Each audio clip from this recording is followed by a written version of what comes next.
네, 안녕하세요. 반갑습니다.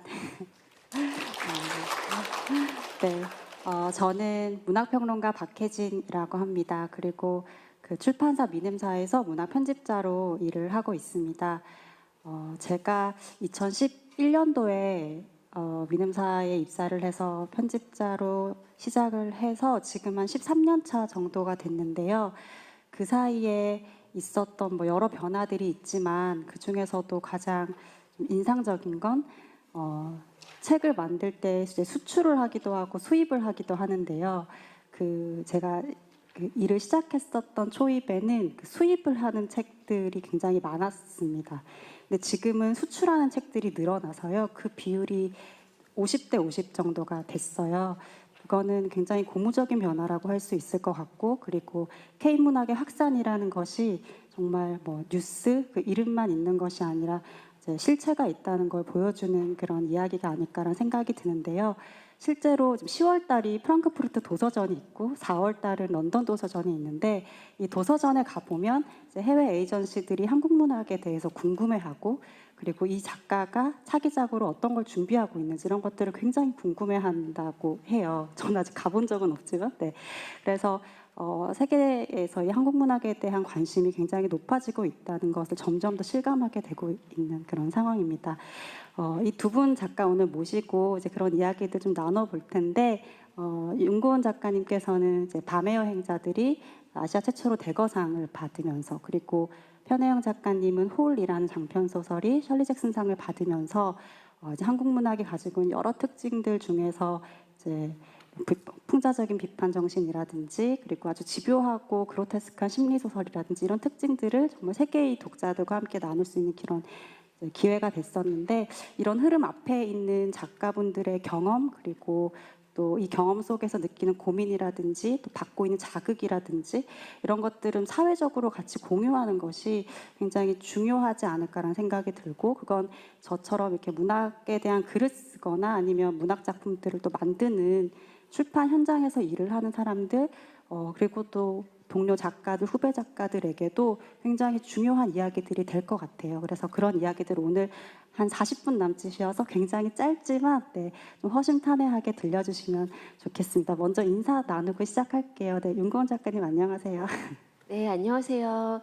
소설 쓰는 윤고은입니다. 오늘 여기에 오게 돼서 너무 영광이고요. 저는 지금 라디오 EBS 북카페라고 하는 책 관련 라디오 프로그램을 진행하고 있기도 한데, 지난 월요일이 한글날이었잖아요. 그래서 한글날 특집으로 얘기를 하면서 자연스럽게 이번 한 주를 한글 주간으로 이야기를 좀 꾸려가고 있었는데, 그런 얘기를 하다 보면은 결과적으로는 한국 문학에 대한 얘기에 가닿을 수밖에 없는 그런 과정이에요. 그렇기 때문에 오늘 또 K문학의 확산이라고 하는 이 주제로 또 제가 참 좋아하는 두 분과 함께 이렇게 대담을 하게 돼서 너무 영광입니다. 재미나게 들어주셨으면 좋겠습니다. 네, 네, 편혜영 선생님 안녕하세요. 네. 안녕하세요. 소설 쓰는 편혜영이라고 합니다. 항상 이런 자리에 서게 되면 대표성이 있을까라는 걸 고민하게 되는데요. 그 많지 않은 경험이지만 의미 있게 여러분들과 나누는 자리가 되었으면 합니다. 오늘 즐겁게 해보도록 하겠습니다.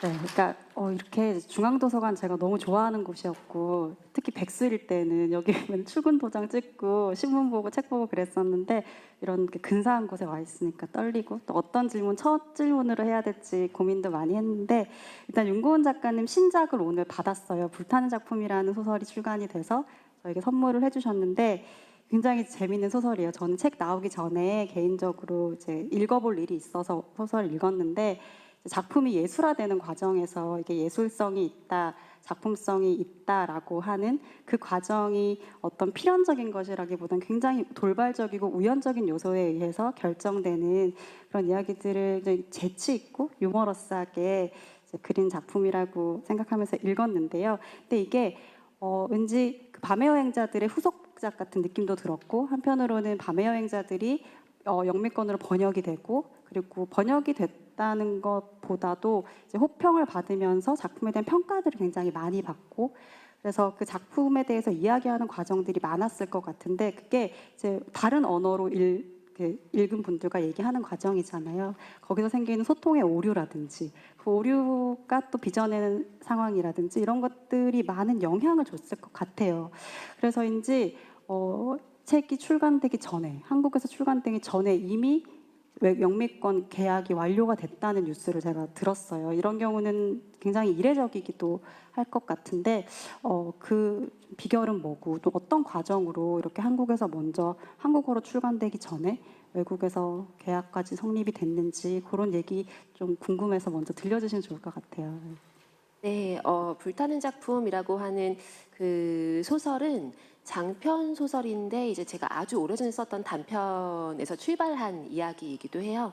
그 얘기를 쓰는 동안 이게 그 예술 작품을 소각해야 한다라고 하는 어떤 그 조건을 둘러싸고 벌어지는 이야기라고도 볼 수 있는데 그 뭐 뱅크시가 그림 작품을 파쇄한다거나 아니면 뭐 데미안 허스트가 뭐 NFT 작품과 원본을 두고서 NFT를 선택하면 원본을 불사르는 이런 행위를 한다거나 하는 이런 뉴스들이 제가 단편 소설을 쓰고 난 다음에 그 분야에 제가 관심이 있다 보니까 자꾸 들리는 거예요. 그래서 이게 한국에서 출간이 되고 그러고 나서 시간을 많이 두지 않고 굉장히 좀 짧은 시간 안에 더 많은 세계 여러 독자들과 소통할 수 있으면 좋겠다라는 그 생각이 좀 많이 들고 조바심이 든 거죠. 빨리 지금 이 얘기를 좀 전달하고 싶다라는 생각이 많이 들어서 이 작품은 이제 출간 전부터 제가 연재 과정과 이렇게 준비를 하는 동안 여러 시스템을 통해서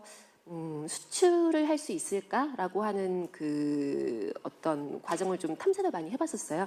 또 에이전시 소설이라고 저도 소속돼 있고 또 편혜영 작가님도 계시고 또 이홍 작가님이 대표로 계시는 그 소설가 3명이 모여서 만든 그 에이전시 활동을 통해서 그 전에는 제가 밤의 여행자들 같은 경우는 어떤 제안을 받아서 제 책이 이제 자연스럽게 밖으로 초대되어서 나가는 형태를 제가 좀 기다리는 형식이었다면 기다리지 말고 조금 더 근거리에서 더 훨씬 그 작품이 해외로 소개되는 과정을 좀 단축하면서 만들어 보고 싶다라는 생각을 좀 많이 하게 됐고 그래서 출판문화산업진흥원에서 이제 샘플 지원을 하잖아요. 뭐 영문이라든지 뭐 프랑스어 등등등. 그래서 그 샘플 지원도 좀 받아서 준비를 하고 그리고 또 한국문화번역원에서 이제 뭐 해외 그 교류 프로그램 같은 것들을 이용해서 또 준비를 하고 또 영국에 있는 그 한국문화원에서도 이제 초대를 받아서 이런 어떤 관련 기관들의 지원과 어떤 관심들 같은 것을 좀 잘 활용하게 됐었던 것 같아요. 그래서 그런 과정을 통해서 영국에 가서 이제 미팅을 하게 됐고 출판사 미팅 중에 굉장히 이 작품이 나오기도 전인데 이 작품에 대한 저의 계획 그리고 저의 원래 글에 대한 공감을 많이 해주시고 좀 저분과 일하고 싶다라는 생각을 주는 그런 편집자분이 계셨어요. 그래서 그분께 이제 원고를 이제 샘플 원고와 이제 전문을 좀 보내드리게 됐었죠. 완성 전에. 근데 그게 굉장히 빠르게 검토 리뷰를 거쳐서 출간 제안으로 돌아오게 됐고. 그래서 제가 밤의 여행자들을 이제 2013년에 한국어 출간이 되고 이게 첫 번째 번역본이 이제 영어였는데요. 영어 번역본이 나왔던 게 2020년이어서 7년이라고 하는 그런 시차가 좀 있었는데 그 다음 저의 꿈은 그 다음 책이 번역된다면 조금 더 기간이 짧았으면 좋겠다 정도였거든요. 근데 그게 국내 출간 전 계약이라고 하는 저도 좀 너무 설레는 결과로 와서 참 감사한 일이라고 생각을 하고 있습니다. 네. 이게 시간이 점점 좁혀지다가 머지않은 시간에는 정말 뭐 동시 출간이 될 수도 있고 그렇게 된다면 사실 이제 작가님의 독자는 뭐 한국인이라는 것은 제 구분 같은 건 별로 중요하지 않아질 거고 또 그런 구분이 또 책을 쓰는 데에도 글을 쓰는 데에도 영향을 미치지 않을까라는 생각도 해보게 되는 그런 얘기였고 뭔가 기다리게 되는 것 같아요. 이 작가님의 작품이 어떤 방식으로 이렇게 K문학의 확산인데 한 책이 확산되는 과정이 지금 굉장히 드라마틱하게 많이 바뀌고 있어서 그런 것들을 바라보는 재미도 관전이라고 하면 좀 그렇지만 네, 재밌는 것이 아닌가라는 생각이 듭니다. 편혜영 작가님도 이제 홀이라는 작품이 조명을 많이 받았는데요. 사실 이 작품은 식물애호라는 단편 소설이 뉴요커에 수록이 됐어요. 제가 알기로는 뉴요커 수록이 이문열 작가님 소설이 되고 나서 아마 그 다음으로 된. 네, 뉴요커의 한국 단편 소설이 소개된 게 2번인데요.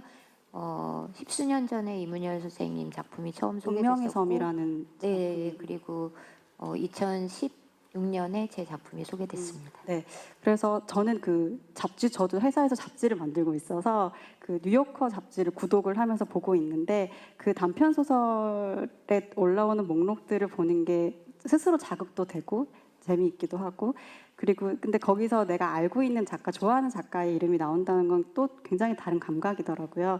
이 식물애호가 뉴요커에 수록이 됐었고 그것을 개작해서 장편으로 만든 소설 홀이 셜리 잭슨상을 받았습니다. 그리고 2021년에는 미국에서 영화 판권 계약까지 완료가 된 것으로 아는데 이거는 뭐 두 분 작가님 모두에게 다 해당될 것 같기는 하지만 좀 이런 성과의 이면에 어떤 것들이 있을까 좀 궁금한데 이게 번역의 산을 넘었다는 것도 물론 굉장히 중요하겠지만 어떤 보편성, 이야기가 갖고 있는 보편성이라는 것도 굉장히 중요한 포인트일 것 같다는 생각이 들어요. 그러니까 요즘 이제 우리 가까이에 있는 이야기, 공감할 수 있는 이야기, 사회적인 이야기들에 대한 수요도 굉장히 높지만 한편으로는 좀 거리를 두고 모두의 이야기일 수 있거나 이제 특정한 사회성이 조금은 흐려진 그런 이야기들이 뭔가 외국에서 독자들이 찾기에 조금 더 수요가 있는 그런 이야기들인가라는 생각이 드는데 이렇게 좀 번역이 되는 작품들 사이에 공통점 같은 것들이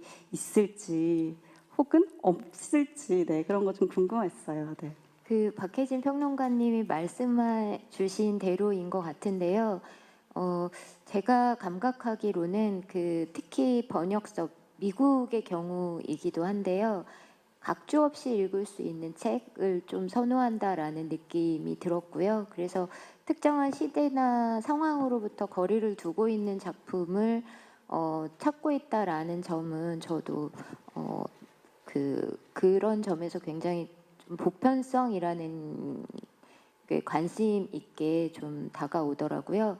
그런데 그 내용적인 면에서의 보편성뿐만 아니라 좀 장르적인 성향도 공통점이 있는 것 같다라는 생각이 들었어요. 특히 한국 소설 중에 외국에서 어떤 문학상을 받는다던가 해서 성취를 보이는 작품들의 대부분이 특정한 장르적 성향이 두드러지는 그런 작품으로 좀 분류가 되더라고요. 윤고은 작가의 밤의 여행자들도 그렇고 제 작품인 홀도 그렇고 그리고 이탈리아에서 좋은 평가를 받으셨던 이정명 작가님이나 그리고 지금 뉴스에서 많이 언급되고 있는 정보라 작가님, 서미애 작가님 이런 분들이 대체적으로 좀 장르적 성향이 두드러진 그런 작품을 많이 쓰고 계시고 그렇게 홍보가 되고 있어서 이 보편성이라는 게 내용의 주제적인 면에서의 보편성이기도 하지만 장르를 수용할 때의 보편성이기도 하겠구나라는 생각이 들었어요. 그리고 미국 같은 경우에는 다른 유럽권이랑 좀 상황이 다르긴 하지만 특히 한국 소설을 번역 출간할 때 장르성을 좀 중시하는구나라는 걸 감각할 수 있었는데요. 그게 왜 그런가 좀 생각을 해봤는데 미국은 워낙 이민자 문학이 발달했잖아요. 그래서 이미 자국 내에서 영어로 흡수할 수 있는 한국 소설이 사실상 있는 셈이라는 생각이 들더라고요. 이민진 작가도 그렇고 이창래 작가도 그렇고 사실 한국의 젊은 작가들이 쓰지 않는 이야기들, 6.25라던가 분단이라던가 하는 문제들을 이미 미국 내에서 이민자 문학으로 한국 문학으로 소비하고 있었던 거예요. 그러니까 한국 소설에 관심을 가질 때 그런 주제적인 면에 관심을 가질 이유가 없겠구나라는 생각이 들더라고요. 그래서 오히려 미국 내에서 한국 문학을 찾을 때도 훨씬 더 내용보다는 장르적인 성향에 관심을 좀 갖고 있는 게 아닌가라는 생각을 한 적이 있었습니다. 한 번은 뭐 K 스릴러 이렇게 좀 묶음으로 특집화된 기사를 본 적도 있거든요. 근데 그게 아마 미국 내에서 외국 소설이 소비되는 과정 중에 하나로 그렇게 좀 어떤 그 작품의 특성을 강조하는 게 유리한 것이 아닌가라는 생각이 들더라고요. 저도 비슷한 궁금증을 좀 가지고 있었고, 사실은 비평가의 입장에서는 조금 그러니까 머쓱해지는 지점들도 있었는데, 그 뭐냐면 이제 그 장르에 대한 포인트였는데요. 두 분 작가님이 이제 낸 책이 외국에서 상을 받고, 근데 상을 받을 때 제일 먼저 보는 게 좀 무슨 얘기를 들으면서 상을 받았는지잖아요. 그러니까 왜 상을 주는지에 대한 이야기를 아주 관심을 기울여서 보게 되는데, 그때 이제 밤의 여행자들에 대해서는 에코 스릴러라는 표현이 나왔었고, 그리고 홀에 대해서는 호러 미스테리라고 나왔었어요. 근데 그게 제가 알고 있는 편혜영과 윤고은을 수식할 수 있는 표현이 아닌 거예요. 그러니까 한국 문학에서는 그것보다는 훨씬 그러니까 좀 무겁고 약간 철학적이고 문학적이고, 그러니까 소위 정말 리터러리한 측면에서 작품을 읽고 이제 그런 방식의 언어들이 많이 발달돼 있는데, 심화돼 있는데, 거기에 비하면 이걸 뭐 무겁다 가볍다라고 할 수는 없지만 굉장히 그 코드화된 장르화된 방식으로 이 소설의 장점들을 이제 짚어내고 있다는 것이 우리가 비평을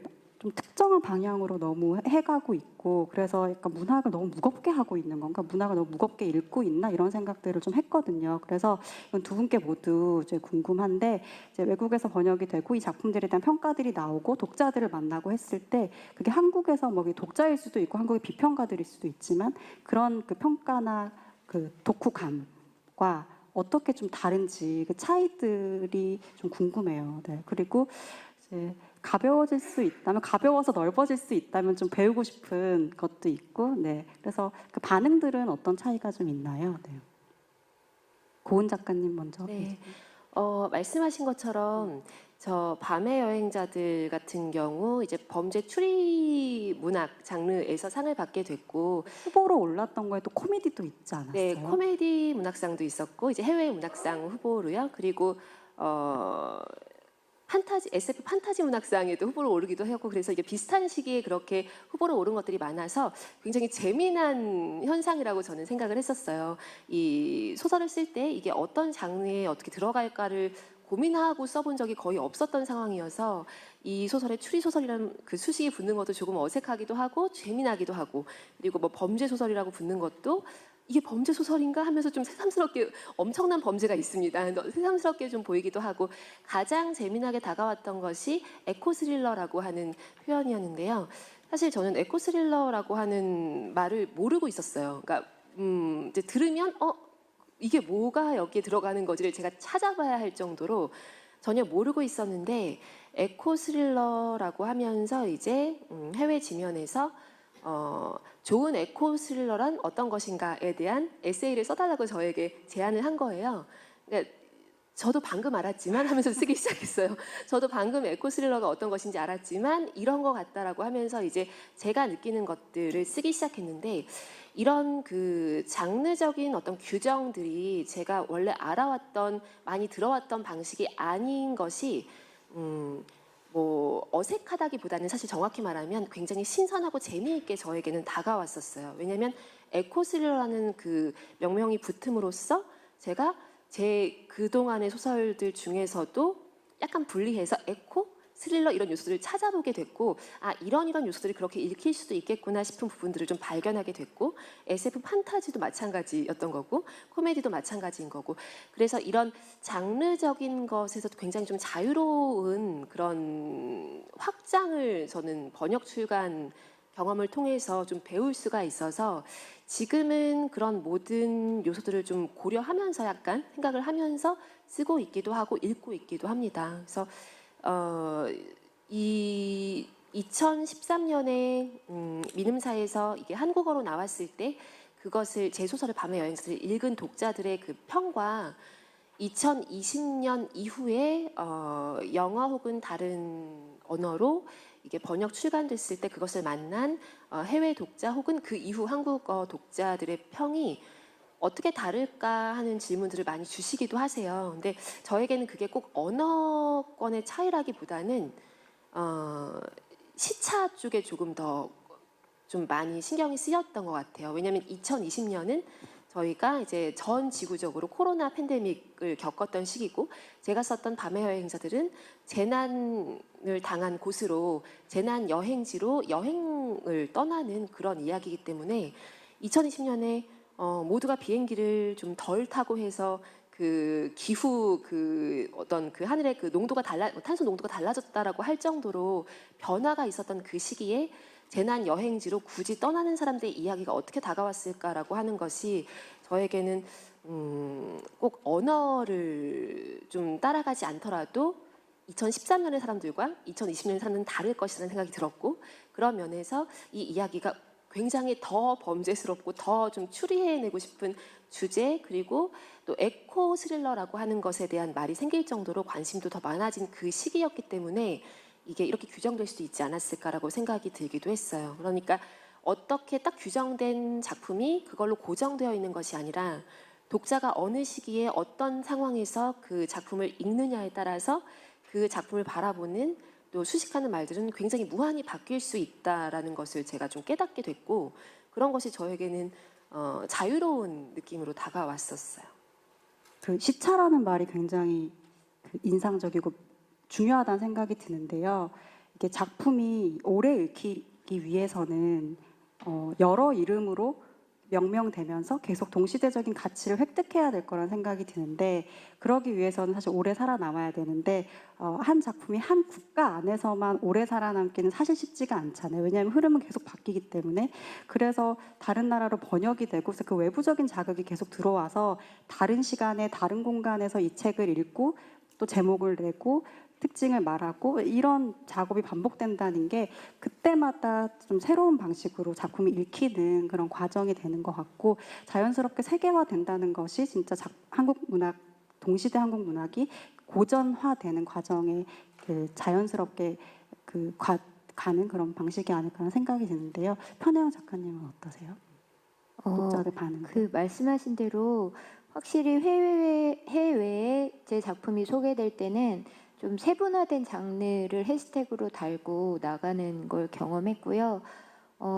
그런데 그 차이가 한국 같은 경우는 작가의 문학적 출발점을 되게 존중해주는 분위기가 있어요. 그러니까 뭐 신춘문예로 등단했다던가 그 문학 전문 잡지를 통해 등단한 경우에 작가의 작품을 얘기할 때 어떤 장르적 속성이 있다라고 하지 장르 작가로 구분을 하지는 않거든요. 그래서 작가의 문학적 출발점을 좀 존중해 주는 분위기라면, 외국에서는 그 작가의 이력이 거의 무의미한 신인이나 마찬가지 상태로 그 독자들에게 소개되는 것이기 때문에 가급적이면 독자들이 상상하기 좋은 그 해시태그와 구체성을 가지고 소개가 되어야 한다라는 그 되게 실용적인, 저는 편의성 때문에 그렇게 장르의 세분화가 좀 이루어지는 게 아닌가라는 생각이 들더라고요. 그리고 외국에서 그 작품을 읽을 때 한국 소설을 불어 찾아 읽는다기보다 좋아하는 장르의 소설로서 그 소비하다 보니 그게 결과적으로 한국 소설이 되거나 하는 경우가 많잖아요. 그래서 국적이나 이런 것 없이 독자들에게 소개되는 가장 편리한 방식이라고 저는 생각했어요. 그래서 외국에서 한국 그 소설이 소개될 때는 앞으로도 더 그렇게 세분화되는 방식으로 소개가 될 것 같아요. 제가 입사해가지고 한 2년차, 3년차 때까지 맨날 했던 게 뭐냐면 이 그래프 그리는 거였거든요. 그러니까 한국 문학 소설들을 분류하는 거예요.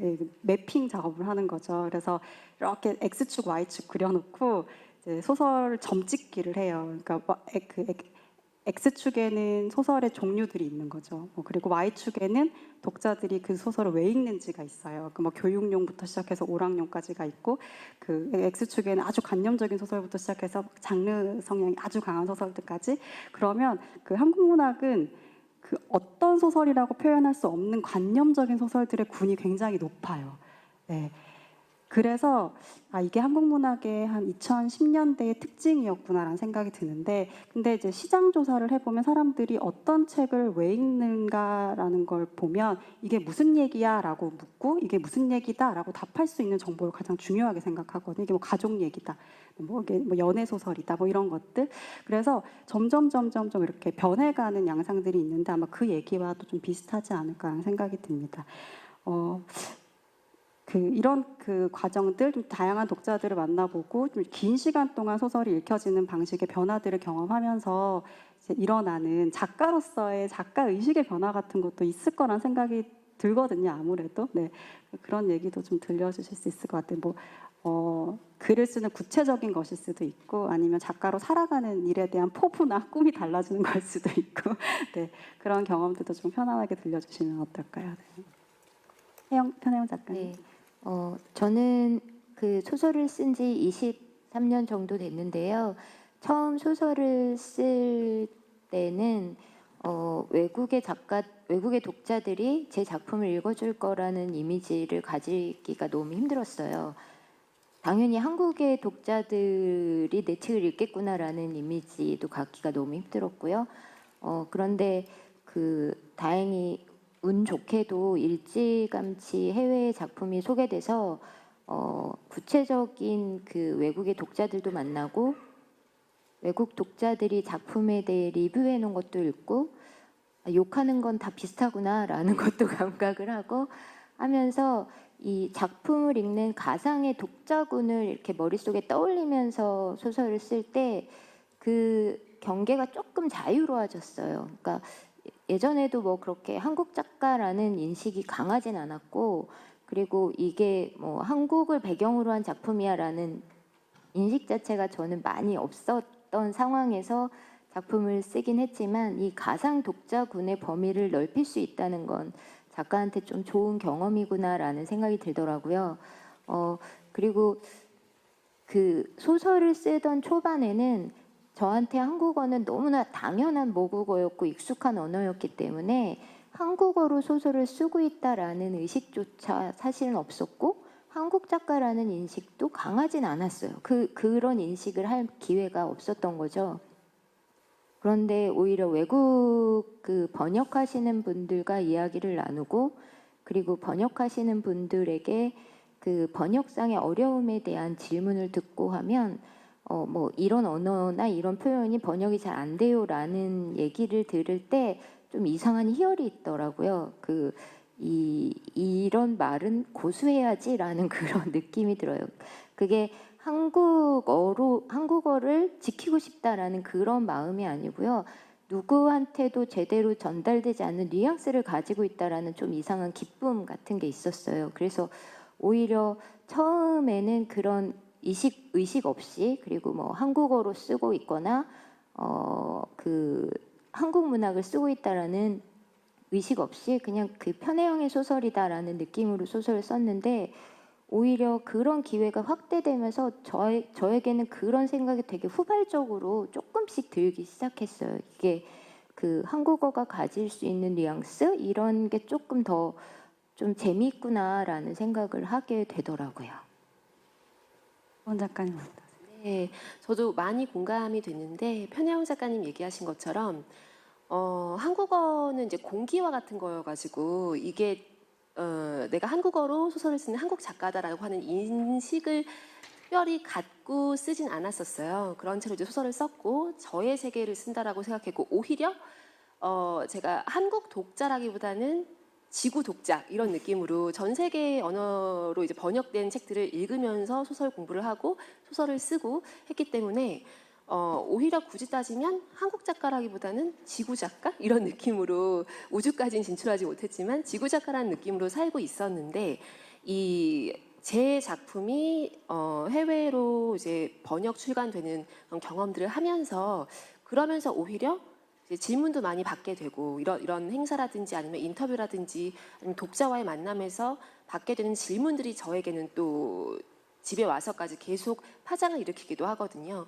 그러니까 한국 작가라고 하는 것에 대한 한국어로 글을 쓰는 사람이라고 하는 것에 대한 생각을 좀 많이 하게 됐고 그리고 최근에 이제 해외 출판사들과 미팅을 할 그런 경험을 할 기회가 있었는데 그때도 이제 어떤 출판사들에서 좀 공통적으로 많이 하시던 말씀이 우리가 찾고 있는 작품은 한국적인 작품이다라고 얘기를 하셔서 어떤 게 한국적인 작품인지를 이제 여쭤봤어요. 그랬더니 좀 제가 이제 만났던 출판사들에서 공통적으로 나왔던 답들은 한국적인 작품이라고 하는 것이 지금 이제 한국의 대도시에서 살아가고 있는 사람들이 이 고도로 압축된 이 성장사에서 눌리고 밟히고 했던 사람들이 보이는 어떤 그런 상황들, 그런 좀 마음들 이런 것을 잘 표현한 작품인 거예요. 그래서 그렇게 생각하고 보니까 저는 제 작품이 굉장히 한국적인 정서를 갖고 있다고 생각한 적이 거의 없었는데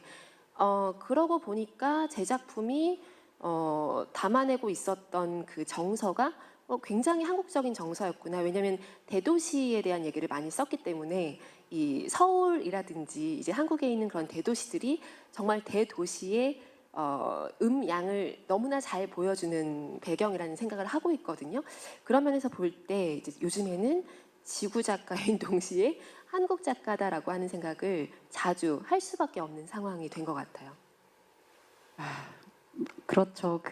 저도 그 출판사 미팅을 하면은 이 외국 편집자들이 찾는 소설이 있거든요. 눈에 불을 켜고 찾는 소설이 있는데 그게 이렇게 말씀하셨던 것처럼 이제 성장하는 과정에서 그 도시를 배경으로 하는 이야기들이 있을 것 같고 또 많은 것들 중에 하나가 필굿 소설이더라고요.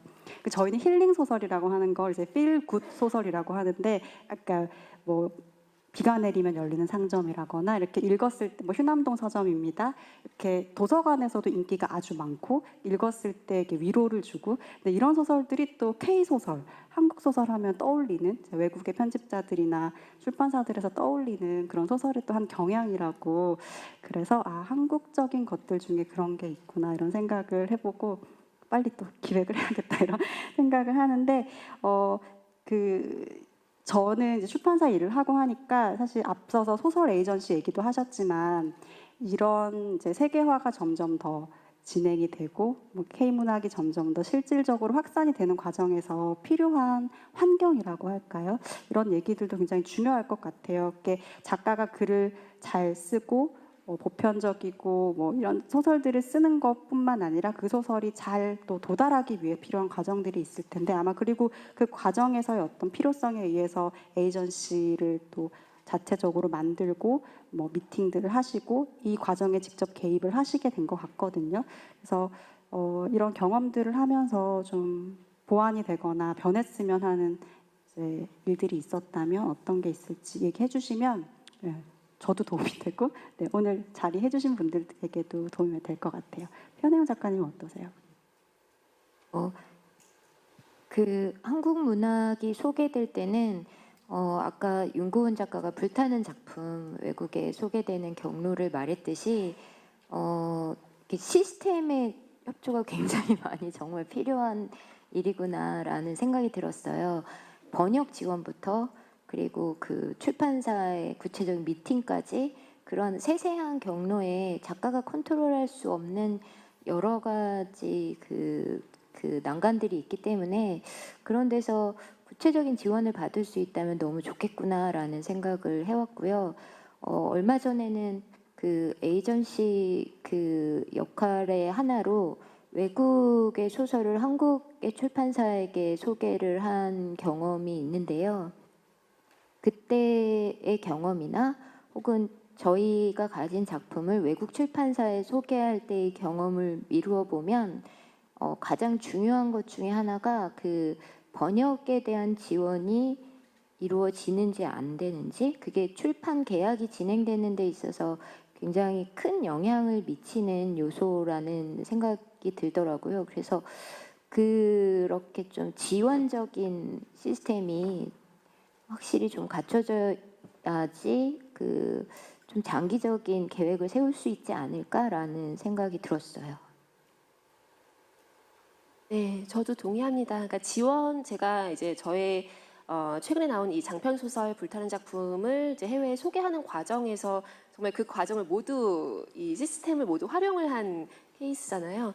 그러니까 여러 이 한국 문학을 해외에 소개하거나 알릴 때 작가가 그 작품을 소개하는 과정에서 이제 만나게 되는 여러 기관들의 어떤 지원이라든지 그 관심 그리고 세세한 어떤 그 행사들 같은 거 이런 것들도 도움이 많이 되는 것 같아요. 그래서 그런 것들이 굉장히 구체적으로 그 다음 단계를 계획하게 해주고 하기 때문에 이건 단기적으로 보고 접근할 것이 아니라 한국엔 좋은 작품들이 사실 너무 많고 소개되어야 하는 작품들이 굉장히 많이 있지만 그 경로가 너무 좁다라는 생각을 하고 있어요. 그러니까 이런 것들을 어떤 지원 시스템 같은 것에서 좀 뒷받침을 잘 해주시면 더 많은 작품들이 좀 소개되지 않을까라는 생각을 하고 있기도 하고 또 아마 에이전시 소설도 그렇긴 하지만 작가들이 스스로 내 작품을 이제 해외 독자들에게도 소개하고 싶어라고 하는 마음을 많이 갖고 있어요. 그런 것들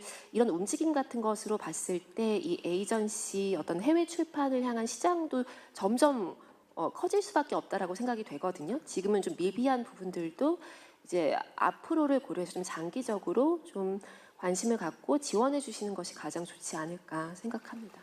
작가들을 만나보면 그 고민을 많이 하시는 것들 중에 하나가 외국에서 그러니까 제안이 왔는데 출간 제안을 받았는데 출판사가 크지는 않고 그래서 거기서 제안하는 걸 받아서 책을 출간해야 될지 말아야 할지 뭐 이런 것들도 고민을 굉장히 많이 하시더라고요. 그러니까 일단은 소개가 되는 게 중요하고 미미할지라도 시작하는 게 중요하다 이렇게 생각하면 내는 게 좋은 거고 근데 첫 단추가 중요하지. 그래서 기왕이면은 조금 더 독자들에게 소개가 잘 될 수 있고 그러자면 조금 더 큰 출판사가 중요하고 그러려면 좀 더 기다리는 게 중요하지 뭐 이런 것들 좀 뭐 진부한 질문이기는 하지만 프레임이기는 하지만 그런 고민을 하시는 분들 굉장히 많고 현장에서는 실제로 중요한 이제 문제이기도 하니까 그런 부분은 좀 어떻게 생각하세요? 이게 약간 입사랑 비슷한 것 같아요. 시작할 때 작은 회사라도 들어가는 게 좋나요? 아니면 대기업을 네, 그런 것 같기도 한데 네. 어떠세요? 근데 일단은 경력자가 우선되는 사회이긴 하니까요. 그 말씀하신 질문은 사실 그 저나 윤고은 작가도 경험이 다수 있기는 하지만 어떤 제안이 왔을 때 사실 지금도 늘 고민하는 문제일 거라고 생각이 돼요. 그런데 그 번역 출간에 있어서는 작가가 자기 작품을 어떻게 다루고 싶은지가 저는 가장 그 중요한 기준이라고 생각을 하는데요. 저 같은 경우는 제 작품을 여행 보내는 기분으로 번역 출간에 동의할 때가 있어요. 그러니까 출판사 규모는 크지 않지만 이 나라에는 가보고 싶었어. 혹은 이 나라의 이런 작가를 내가 좋아했는데 그 사람이 쓰는 언어와 같은 언어로 된 내 책이 있으면 뭐 기분 좋을 것 같아라는 되게 순진한 생각으로 어떨 때는 동의를 해줄 때도 있거든요. 그리고 여행이기 때문에 낯선 나라에 가면 당연히 그 책이 겪어야 될 어떤 것들은 컨트롤되지가 않잖아요. 제가 전혀 모르는 언어이기 때문에 번역자라던가 뭐 출판사라던가 출판 환경이라던가 마케팅 환경 그리고 심지어는 그 서점의 배본 형식 그리고 뭐 그 편집자의 편집에도 이런 것들이 전혀 컨트롤되지 않는 상황에서 작가가 최소한 자기 작품에 대한 자기 작품이 이렇게 소비되어야 되겠다라는 정도로 선을 지켜야 그 컨트롤되지 않는 상황의 스트레스를 조금 견딜 수가 있어요. 저처럼 아예 여행으로 생각하시던가. 근데 여행이기 때문에 겪는 시행착오가 있어요. 그 처음에 모르는 나라 가면 여러분들도 다 패키지 여행 가시잖아요. 그런 식으로 작품이 패키지로 묶여서 이렇게 그 수모를 겪는 일도 겪어야 하고 이런 되게 여러 시행착오를 거쳐서 나중에 어느 정도 시간이 지나면 그 내가 원하는 자유 여행을 꾸릴 수가 있게 돼요. 그래서 저는 처음에 그 시행착오를 그 작가들에게 좋은 작품을 쓰고 있는 작가들에게는 언제든지 외국에서 지금 그 시차 없이 번역되고 있는 게 추세이기 때문에 특히 일본 같은 경우에는 거의 동시대 작품이 몇 개월 간격으로 서점 매대에 비슷하게 깔리거든요. 그런 상황이기 때문에 그 좋은 작품을 쓰고 있다면 언제든지 그 번역 출간의 기회가 올 텐데 처음부터 기대 수준에 맞는 완전한 상태의 제안이 오기는 조금 어려울 수 있어요. 그런데 그때 이제 자기가 몇 번 경험하면서 저는 시행착오를 겪는 것도 그 의미가 있다고 생각하고요. 그리고 좀 뭐 서툴게 출간된 어떤 작품이라고 하더라도 반드시 그 작품을 읽어주는 뭐 출판 관계자도 있고 그 나라 독자들도 있고 그리고 그 작품이 해외 도서전에 갔을 때 그 언어를 읽을 수 있는 다른 나라 편집자들이 또 보기도 하고 해서 그 번역된 작품이 자기 작품의 소개서처럼 이렇게 좀 광범위하게 더 작품을 확산시켜 주기도 해요. 그래서 그런 경험을 좀 시행착오가 있기는 하겠지만 처음부터 너무 큰 출판사만 노리고 그냥 하염없이 기다리느니 오히려 저는 그런 시행착오를 좀 그 감수하고 몇 번 겪어보는 것도 그 작가적인 경험에서는 나쁘지 않다라고 생각하는 쪽이에요. 저도 비슷한 생각입니다. 이 한국에도 대형 출판사만 있는 게 아니라 소규모의 출판사도 있고 1인 출판사도 있잖아요. 그러니까 어떤 열정이 있고 그리고 영리한 출판사 그리고 이 작품을 믿어주고 선택하고 어떻게 소개할지를 같이 고민할 수 있는 그 출판 관계자를 만나는 게 중요한 것 같아요. 출판사의 규모보다는 굉장히 출판사가 크지만 누구랑 소통해야 되는지 알 수 없는 경우도 많이 겪을 수도 있거든요. 너무 중간 단계가 많아서 근데 그런 것보다는 어떻게 보면 같이 고민해주고 이 작품에 대해서 마치 국내에서 출간할 때처럼 같이 상의할 수 있는 그런 출판 관계자가 있는 거, 그러니까 그 관계도 좀 중요한 것 같아요. 사실은 비슷할 것 같아요. 한국에서도 어떤 편집자와 어떤 관계를 맺으면서 책 작업을 하느냐에 따라서 이제 일단 작가의 만족도 그리고 작가의 만족도에 따라서 또 책의 성과 같은 것들은 다 달라질 수 있기 때문에 이런 여러 가지 사례들이 많이 모여서 이 사례들을 통해서 뭔가 판단할 수 있는 방식으로 이게 좀 축적이 되면 좋겠다는 생각이 들고 그런 다음에는 정말 이런 질문을 할 필요가 없어지는 상황이 오지도 않을까 생각이 듭니다. 시간이 뭐 거의 다 돼가지고 혹시 오늘 뭐 작가님에게 질문을 너무 하고 싶은 질문이 있으시면 하나 정도는 네, 받을 수도 있는데 질문하시고 싶은 게 있으실까요? 네, 없으시죠? 네, 그러면 마지막 좀 이제 오늘 함께한 얘기들 중에서 못다한 이야기가 있으시거나 후배 동료 작가에게 좀 힘이 될 만한 어떤 정보가 있다거나 하면 그런 내용들 포함해서 소감 정리해 주시면 될 것 같습니다. 네. 네, 편혜영 작가. 그 작품 활동을 하면서 이 그 해외 작가를 해외 독자를 만나고 그리고 해외에서 그 해외의 서점에서 제 책이 꽂혀 있는 경험을 드물게 하고 하는 게 작가에게 그 심리적 지평을 넓혀주는데 굉장히 좀 좋은 기회구나라는 걸 운 좋게 여러 차례 경험했어요. 그래서 그 후배들에게도 그런 기회가 좀 자주 생길 수 있는 그런 방안이 좀 만들어지면 좋겠다라고 생각해서 오늘 이 귀한 자리에서도 만약에 그런 것으로 좀 이미지를 하실 수 있는 분이 있다면 앞으로 한국의 젊은 작가들에게 더 좋은 기회를 만들어 주시는 자리가 되지 않을까 생각하고 왔습니다. 네, 저도 오늘 우리가 함께 이렇게 나눈 얘기들이 작가들이 이런 고민을 하고 있고 또 저런 과정을 거쳐서 또 해외 작품을 소개하는구나 혹은 또 계획을 하는구나 하는 것들을 조금이나마 좀 구체적으로 알게 할 수 있는 그런 시간이었으면 좋겠다라는 생각을 했고요. 그리고 작가분들께는 저도 포함해서 이제 저를 포함해서 드리는 말씀이지만 그냥 내 작품을 닮은 작품은 지구상에 하나도 없고 아주 고유한 세계다라고 하는 그런 믿음 이것이 가장 최고의 장기적인 마법인 것 같아요. 동력인 것 같아서 그것을 계속 가지고 가셨으면 좋겠다라는 생각이 좀 듭니다. 오늘 말씀하셨던 내용 중에서 이제 외국에 번역이 되고 오히려 세계 무대라는 곳에 이제 등장을 하고 보니 실제로 작품을 좀 더 자유롭게 쓸 수 있게 됐다는 얘기가 와닿았어요. 그리고 그게 굉장히 중요한 지점이 아닐까라는 생각이 드는데 저도 이런 이야기를 이제 듣게 되고 보면서 꾼 꿈일 수도 있지만 저는 어떤 꿈을 꾸게 됐냐면 이 K문학의 학상과 함께 전 이제 비평가니까 그럼 나는 어떤 비평가가 되면 좋을까라는 꿈을 생각하잖아요. 그래서 그럼 나는 노벨문학상을 심사한 한림원에 들어가야겠다는 생각이 들었어요. 그러니까 이게 우리는 뭐 노벨문학상 누가 받지라고 하지만 사실 그 노벨문학상을 누가 받을지 결정한 사람들이 있잖아요. 네.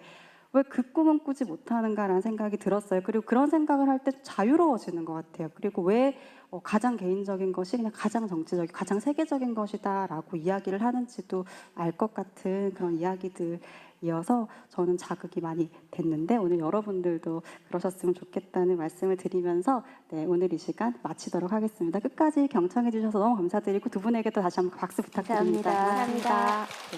네, 세계 속의 한국 작가를 주제로 두 분 작가님을 모시고 세계 속으로 뻗어나가는 K문학의 확산에 대해서 다시 한번 생각해보는 시간이었습니다. 한국 작가로서뿐만 아니라 지구적인 차원에서 지구 작가로서도 활약해 나가는 모습을 더욱 기대해 보겠습니다. 네, 오늘 대담에 참여해주신 윤고은 작가님, 그리고 편혜영 작가님, 그리고 박혜진 평론가님께 다시 한번 큰 박수 부탁드리겠습니다. 네.